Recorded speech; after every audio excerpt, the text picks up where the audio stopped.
यो देवो ग्राह्योऽप्स्यो विश्वं भुवनमा विवेश यो औषधीषु यो वनस्पतिषु तस्मै देवाय नमो नमः। तस्मै देवाय नमो नमः। अर्थात जो परमात्मा अग्नि में है, जल में है, समस्त लोकों में समाविष्ट है, जो सभी औषधियों एवं वनस्पतियों में विद्यमान है, उस परमात्मा को नमन है। देश के उत्तर में फैला है प्यारा उत्तराखंड।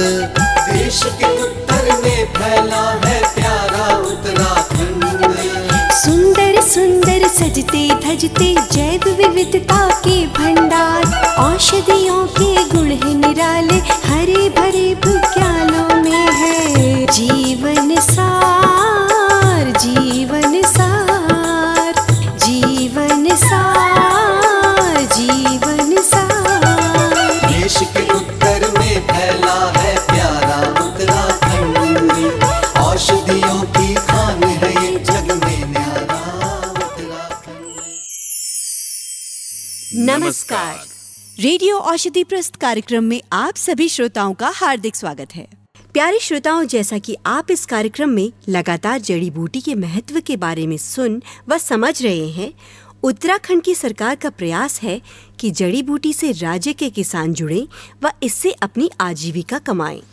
प्यारे श्रोताओं, अब सवाल यह है कि हमारे किसान कैसे जड़ी बूटियों से अपनी आजीविका बढ़ा सकते हैं, और इसका सीधा सा उत्तर है कि हमारे किसानों को जड़ी बूटियों एवं औषधीय पादपों की खेती करनी चाहिए। और जड़ी बूटियों का कृषिकरण एवं खेती कैसे करें, इस बारे में हम अपने विशेषज्ञ से कार्यक्रम के अगले भाग में विस्तार से चर्चा करेंगे। आइए इससे पहले सुनते हैं मनोरंजन एवं जानकारियों से भरपूर रेडियो नाटिका।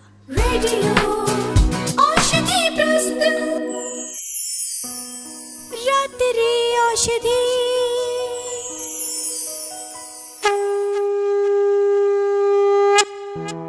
ओम भूर्भुवः स्वः तत्सवितुर्वरेण्यं भर्गो देवस्य धीमहि धियो यो नः प्रचोदयात्। लोग पुष्प लेके हाथ में बैठ जाएं। पूजा निर्विघ्न संपन्न होने से पहले शांति पाठ करेंगे। सब लोग हाथ जोड़कर बैठें। ओम द्यौ शांतिः अंतरिक्ष शांतिः पृथ्वी शांतिरापा शांतिः रोषघय शांतिः वनस्पतय शांतिः शांति विश्वे देवः शांतिः ब्रह्म शांतिः सर्वे शांतिः शांतिरेव शांतिः सा मा शांतिरेधि। पूजा हवन संपन्न हुआ। प्रसाद वितरण करके सब अपने अपने नित्य कार्यों में लगे। आज्ञा दे तो एक बात पूछूं पंडित जी? हाँ हाँ पूछो, जरूर पूछो। ये जो आपने शांति पाठ का पवित्र मंत्र पढ़ाया, वह हम सभी को दोहराने को कहा, उसका अर्थ क्या है, बताएंगे आप? तुमने बहुत अच्छी जिज्ञासा व्यक्त की, मैं जरूर बताऊंगा। धन्यवाद पंडित जी। 5 तत्वों से शरीर बना है। क्षिति, जल, पावक, गगन, समीर अर्थात पृथ्वी, पानी, अग्नि, आकाश, वायु और वनस्पति सबके लिए शांति के लिए कारण बने। इसकी शांति के लिए क्या किया जाना चाहिए? बस इनको संरक्षित करो। इन्हीं में निरोग होने का सार है, दीर्घ आयु होने की कामना है। क्या तुमने कभी तुलसी के पौधे पर जल चढ़ाया है? जी पंडित जी। वृक्ष पर सफेद सूत का रक्षा सूत्र बांधकर मनोकामनाएं व्यक्त की जाती हैं। सब वनस्पतियों की शांति के लिए हमारे धार्मिक अनुष्ठानों में जरूरी माना जाता है। वनस्पतियां पूजा में इसलिए स्थान पाती हैं क्योंकि ये हमारे जीवन की रक्षक हैं। हाँ पंडित जी, शायद इसीलिए पूजा में रोली, मौली, धूप, सुपारी, पान का पत्ता प्रयोग में लाया जाता है। ठीक कहा तुमने। वनस्पतियों की और औषधियों की अपार संपदा हमारे आसपास फैली है। आदि अनादि काल से धार्मिक अनुष्ठानों व अध्याय का हिस्सा रही है। यही नहीं, आयुर्वेद का भी हिस्सा रही हैं। ये तो बहुत प्रगतिशील सोच है पंडित जी। हाँ, हवन से होने वाले वातावरण के शुद्ध माहौल पर अनुसंधान भी हो रहा है। अनुसंधान? वो किस लिए पंडित जी? इससे वातावरण शुद्ध होता है। विज्ञान और आध्यात्म का समन्वय मन, बुद्धि और शरीर को शुद्ध करता है। अरे यहाँ क्या कर रही है पप्पू की माँ? घर का काम नहीं करना है? बातें और बातें, गप्पों से तेरा पेट नहीं भरता क्या? नहीं, कोई बात नहीं। ये तो बहुत अच्छी जिज्ञासाएं शांत कर रही थी। अरे पंडित जी, आप इसे नहीं जानते, बस काम ना करना पड़े इसीलिए। मैं अभी जाती हूँ माँ जी। हाँ, पंडित जी के लिए भोजन की व्यवस्था कर। जी, अभी करती हूँ। बेटी, जो मैंने तुम्हें बताया उसे हमेशा याद रखना।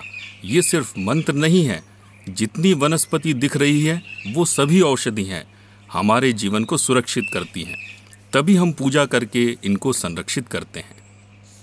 आपके लिए भोजन लाती हूँ। क्या ये सब सच है? जब किसी को चोट लगती है तो क्या तुम हल्दी का दूध नहीं पिलाते? और हल्दी जो है वो घाव को भरने का काम करती है। ओहो, ये बात सही है। जब मैं एक बार पेड़ से गिर गई थी तो घुटना और हाथ हिल गए थे। मेरी माँ जी ने हल्दी की पुलटिस बनाकर कई दिन बांधी थी। गहरे घाव को भरने के लिए गेंदे के पत्तों का रस बहुत काम आता है। तो हमें इसकी रक्षा भी करनी चाहिए और पूजा भी करनी चाहिए। पृथ्वी और अंतरिक्ष की शांति का अर्थ यह है। लीजिए पंडित जी, आपका भोजन। आइए, हाथ धुला देती हूँ। हाँ बेटी। हाँ भाई, चलो भोजन कर लेते हैं। हम ये सब गांव में संभाले हुए थे, पर शहरों में आकर ये सब हो नहीं पाता। हर जगह इमारतें ही इमारतें, पहिए ही पहिए, धुआं ही धुआं, सब भाग रहे हैं। प्रकृति की तरफ कोई ध्यान दे तभी स्थितियां सुधरेंगी। अरे, लोगों ने तो गंगा और यमुना को भी प्रदूषित कर दिया। मन को शुद्ध करना पड़ेगा। हम इस दिशा में प्रयास करेंगे। जरूर शांति पाठ करना बेटे, जरूर करना। देश के उत्तर में फैला है प्यारा उत्तराखंड। देश के उत्तर में फैला है प्यारा उत्तराखंड। सुंदर सुंदर सजते धजते जैव विविधता के भंडार, औषधियों के गुण है निराले, हरे भरे बुग्यालों में है जीवन सार, जीवन सार, जीवन सार, जीवन सार। देश के उत्तर में फैला है प्यारा उत्तराखंड।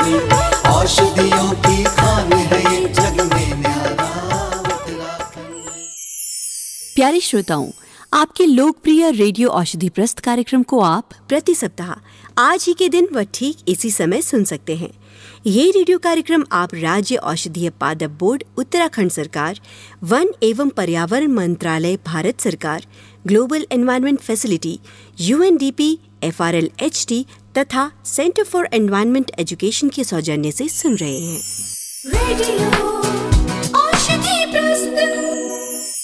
प्रिय श्रोताओं, ज्ञान विज्ञान एवं जानकारियों से भरपूर रेडियो औषधि प्रस्त कार्यक्रम में आपका हार्दिक स्वागत है।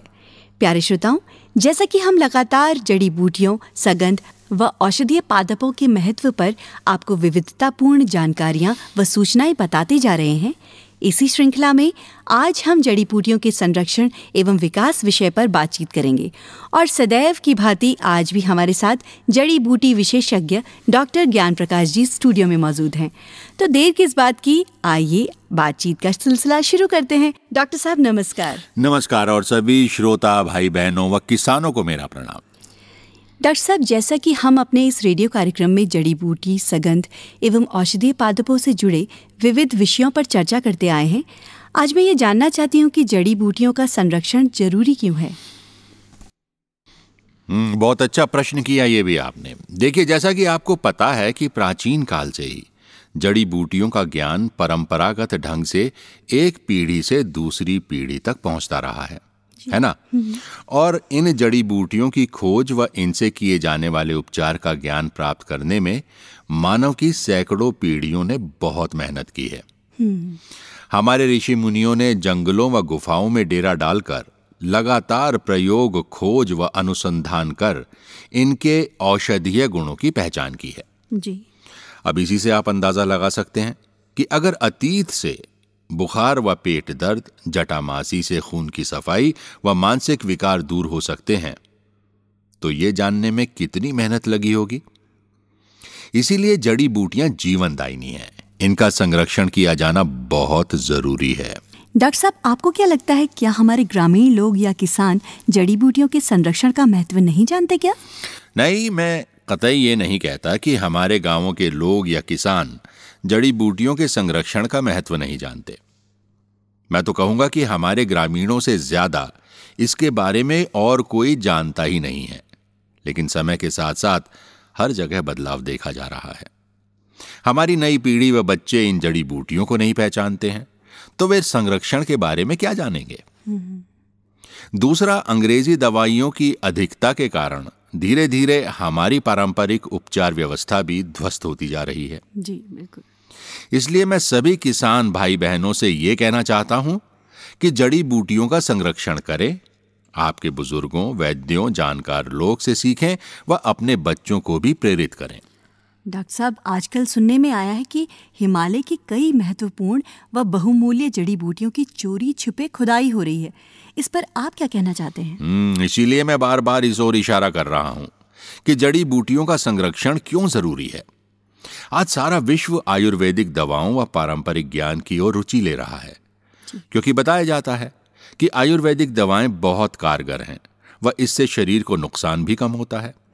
जैसे जैसे आयुर्वेदिक दवाओं की ओर लोगों की रुचि बढ़ रही है ना, वैसे वैसे दवाओं के जो निर्माता हैं उनको भी प्राकृतिक रूप से उगने वाली जड़ी बूटियों की मांगों के अनुसार अपना उत्पादन बढ़ाना पड़ता है। जी बिल्कुल। इसीलिए जड़ी बूटियों व औषधीय पादपों की चोरी छिपे खुदाई की बातें भी सामने आ रही हैं, और ये गंभीर प्रश्न हम सबके सामने आ रहा है। उत्तराखंड की सरकार ने इसीलिए जड़ी बूटियों के संरक्षण के लिए अनेक योजनाएं बनाई हैं, जिन पर लगातार कार्य चल रहा है। जड़ी बूटियों का संरक्षण सरकार की प्राथमिकता है। अच्छा डॉक्टर साहब, ये तो हुई बात संरक्षण की। जड़ी बूटियों के संरक्षण के साथ साथ इनके विकास के लिए क्या क्या किया जा रहा है?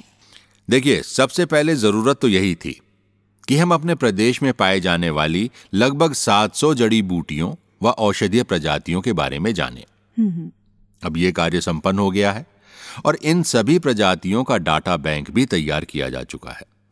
इसी प्रकार जड़ी बूटी उगाने वाले भौगोलिक क्षेत्रों की पहचान कर वहां जड़ी बूटी संरक्षण क्षेत्र अर्थात औषधीय पादप विकास क्षेत्र बनाए गए हैं, जिससे कि जड़ी बूटियों का न सिर्फ संरक्षण बल्कि उनका वैज्ञानिक दोहन कर किसानों की आजीविका से जोड़ा जाए। इस कार्य में हमारे उत्तराखंड राज्य ने आशातीत प्रगति कर ली है। डॉक्टर साहब, हमारे ग्रामीण किसान कैसे इन महत्वपूर्ण कार्यों में मदद कर सकते हैं?